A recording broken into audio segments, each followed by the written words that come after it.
Well, a very dear friend told me that if it's a long story, please start in the middle.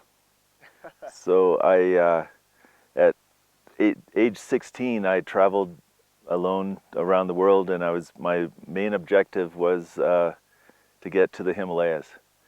And I spent 5 weeks backpacking, and this one part, there was no shelter at all. And there was a yak herder that let me stay in his little like hut. It was like stacked stones with a woven roof held down with more stones.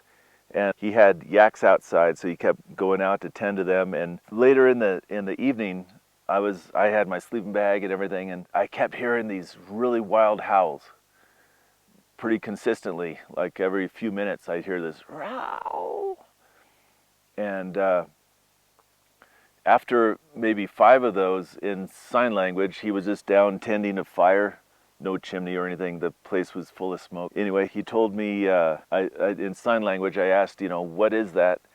And he just looked up from the fire and said, Yeti.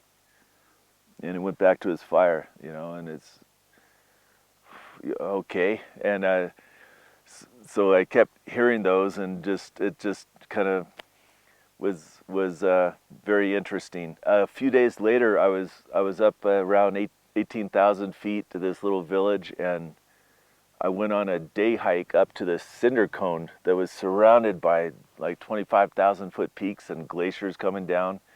And I made it up to this cinder cone in the middle of all this, and I was just up there trying to breathe. I think that was around 21,000 right there. And I was looking down on the glaciers and everything, and I was pretty zoned out from lack of oxygen. And right below me, it seemed like about 50 yards, down from this brush, a Yeti came out of the brush and spent about 5 minutes crossing a glacier right below me.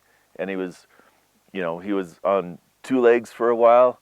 He was like shimmering sideways for a while. He was climbing, and he did all kinds of things going in and out of these fissures. And I just sat there spellbound. I did take a photograph of it, which was like a gray blur with a overexposed background being on the ice. I didn't see that for like another 6 months when I got back to the US. It was pretty hard trying to convince anyone this is a Sasquatch or a Yeti. And anyway, it made its way across the glacier and disappeared into the thicket on the other side. Stood up and it was disappeared.